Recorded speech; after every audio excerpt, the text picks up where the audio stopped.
നിഖില വിമൽ ഈ സിനിമയിൽ ഒരു ഡാൻസ് നമ്പറിൽ നീല വിമല തന്നെ പറഞ്ഞിട്ടുണ്ടല്ലോ പ്രസ് കോൺഫറൻസിൽ കാണാൻ. അത് വളരെ ഗ്ലാമറസ് ആയിട്ട് അവർ ഷൂട്ട് ചെയ്യാൻ വേണ്ടി പോകുന്നു ആണോ? എന്നൊക്കെയാണ് പറയപ്പെടുന്നത്. എന്തായിരിക്കും? കാരണം നിഖിലയും നമ്മൾ അങ്ങനെ കണ്ടിട്ടില്ലല്ലോ. അങ്ങനെ ഒരു അറ്റംപ്റ്റ് നടത്തി നോക്കുന്നുണ്ടോ?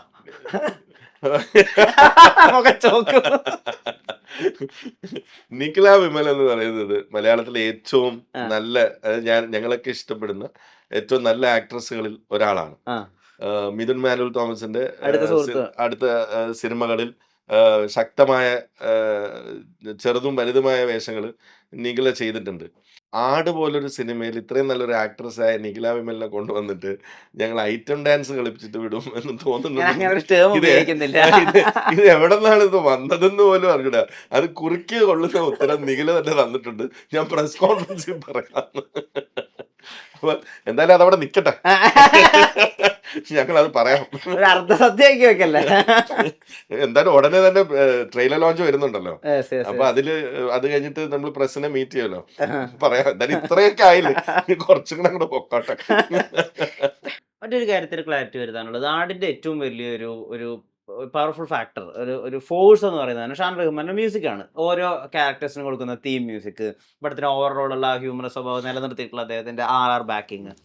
പക്ഷെ ഈ അടുത്ത് അദ്ദേഹത്തെ 1-2 സിനിമകളിൽ നിന്ന്, അദ്ദേഹം മ്യൂസിക് ചെയ്യുന്ന പടങ്ങളിൽ നിന്ന് അദ്ദേഹത്തെ ലാസ്റ്റ് നിമിഷം ട്രെയിലറൊക്കെ ഇറങ്ങുമ്പോൾ അദ്ദേഹത്തിന്റെ പേരായിരിക്കും, അവസാനം പെട്ടെന്ന് അദ്ദേഹത്തിന്റെ പേര് മായുകയും വേറൊരു മ്യൂസിക് ഡയറക്ടർ അവിടേക്ക് വരികയും, ഗോപി സുന്ദർ ഉൾപ്പെടെ അദ്ദേഹം പറഞ്ഞിട്ടുണ്ടായിരുന്നു ബൊബ്ബയുടെ സമയത്ത് ദിലീപേട്ടൻ വിളിച്ച് പറയാണ് ഒരു സിനിമയുണ്ട് രക്ഷിക്കണേടാ എന്ന് പറഞ്ഞിട്ട് ലാസ്റ്റ് നിമിഷം അദ്ദേഹം വരുന്നു എന്നൊക്കെ പറയാണ്. ഈ ഷാൻ റഹ്മാനുള്ള വിശ്വാസം ആളുകൾക്ക് എന്തെങ്കിലും രീതിയിൽ നഷ്ടപ്പെടുന്നുണ്ടോ? അതൊക്കെ ഓരോ സിനിമകളുടെ ഇതാണ്. അതിനെ കുറിച്ച് ഓരോ സിനിമയ്ക്കും ഓരോ എക്സ്പെക്ടേഷൻ, ക്രിയേറ്റീവ് ഡിഫറൻസുകൾ നമുക്ക് ഓരോ സിനിമയിലും ഉണ്ടാവുക എന്നുള്ളത് സ്വാഭാവികമാണ്. ആ സിനിമകളിൽ എന്താ സംഭവിച്ചെന്നുള്ളത് എനിക്കറിയില്ല. നമ്മുടെ ഇതില് original music director, original theme, ഇതിൽ ലോഡ് കൂടുതലാണ്. ഇതില് ലോഡ് എന്ന് പറയുന്നത് ഒരുപാട് ലോഡുണ്ട്. കാരണം പഴയ കാലം, പുതിയ കാലം, അങ്ങനത്തെ ലോഡ് കൂടുതലുണ്ട്. ഷാൻ റഹ്മാൻ തന്നെ മ്യൂസിക് ഡയറക്ടറും ഷാനാണ്. ഈ പഴയ തീം ആണെങ്കിൽ ഇതെല്ലാം റീഡു ആണ്, പുതിയ ഇൻസ്ട്രുമെന്റേഷൻ, പുതിയ അത് ബിജിഎത്തിന്റെ ഭാഗമാണ്. സോ ലോഡ് കൂടുതലാണ്. അപ്പം നമ്മൾ ഒറിജിനൽ ബാക്ക്ഗ്രൗണ്ട് സ്കോർ എന്ന് പറയുന്ന ഈ ഫ്രഷ് ആയിട്ട് വരുന്ന ബാക്ക്ഗ്രൗണ്ട് സ്കോർ ഉണ്ട്, അത് ഡോൺ വിൻസെന്റ് ആണ് ചെയ്യുന്നത്.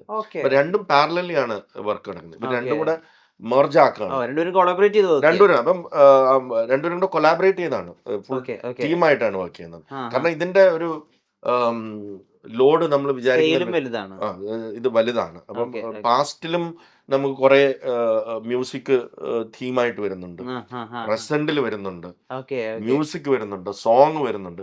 അപ്പൊ അത് നമ്മുടെ ടൈം ലൈൻസ് വെച്ചിട്ട് അത് ചിലപ്പം വർക്ക് ആയേക്കില്ല എന്ന് നമുക്ക് തോന്നിയതുകൊണ്ട് അങ്ങനെ ഒരു ഒറിജിനൽ ബാക്ക്ഗ്രൗണ്ട് ആദ്യമായിട്ടായിരിക്കും ആടിന്റെ ഫ്രാഞ്ചൈസിൽ രണ്ടുപേരും. അല്ല, music director and original theme Shaan തന്നെയാണ്.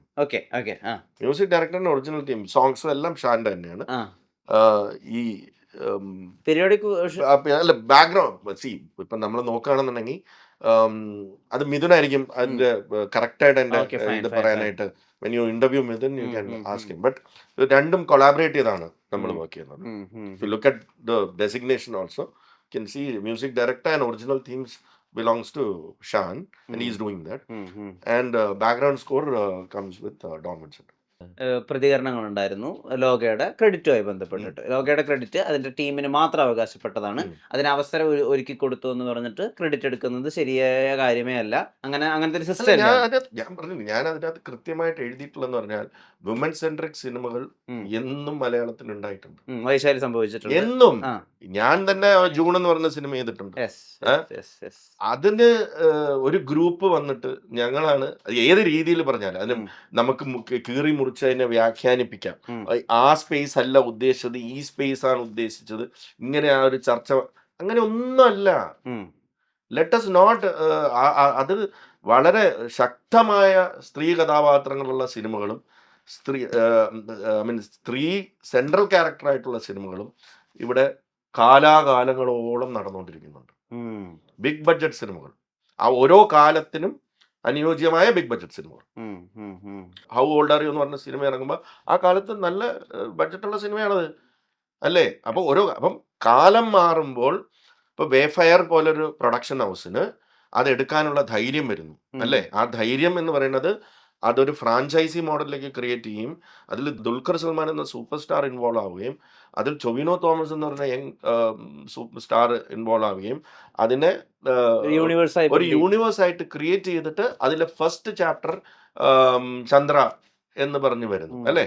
അപ്പം അങ്ങനെ പ്ലേസ് ചെയ്ത് അത് മാർക്കറ്റ് ചെയ്ത് അതിൻ്റെ ഇറ്റ്സ് അതിൻ്റെ വിജയം എന്ന് പറയുന്നത് വേഫെയർ ടീമിനും ദുൽഖർ സൽമാൻ അത് സെലക്ട് ചെയ്ത ദുൽഖറിനും അതിന് ട്രസ്റ്റ് ചെയ്ത വേഫെയർ ടീമിനും അതിൻ്റെ ഡയറക്ടറായ അരുൺ ഡൊമിനിക്കിനും മാത്രമുള്ളതാണ്.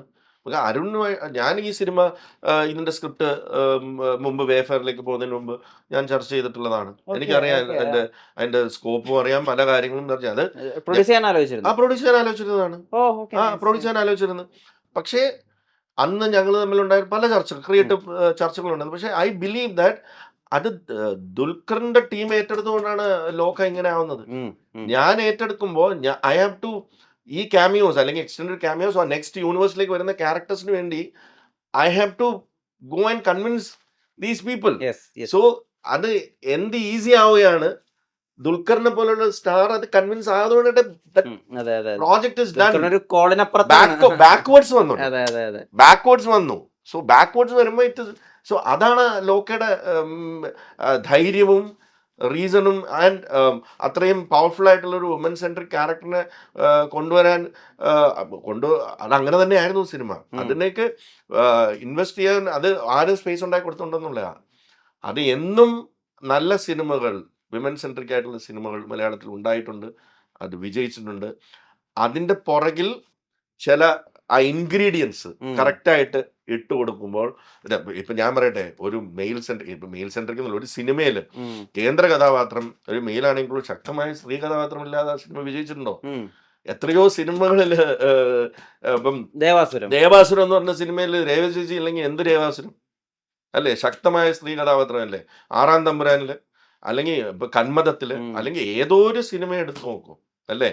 അപ്പം അതൊരു കോമ്പിനേഷനാണ്. ചിലതിൽ വിമൻ ക്യാരക്ടേഴ്സ് ആയിരിക്കും ലീഡ് ചെയ്യുന്നത്, അതിന് മെയിൽ ക്യാരക്ടേഴ്സിന്റെ മെയിൽ സപ്പോർട്ട് ഉണ്ടാവും, ചിലതിൽ മെയിൽ സപ്പോർട്ട് ആയിരിക്കും. പക്ഷെ എന്നും അത് ബാലൻസ് ചെയ്യപ്പെട്ട് തന്നെയാണ് സിനിമയിൽ പൊക്കോണ്ടിരിക്കുന്നത്. അതിലൊരു ചേരിതിരിവ് ഉണ്ടാക്കുക എന്നുള്ളത്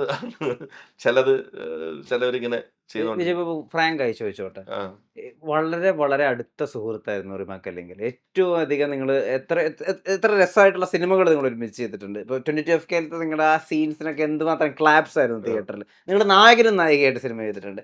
ആ ഇക്വേഷൻ മാറിപ്പോയില്ലേ? ഇപ്പോൾ പല ഇക്വേഷൻ ഇൻഡസ്ട്രിയിൽ മാറിപ്പോയിട്ടില്ലേ?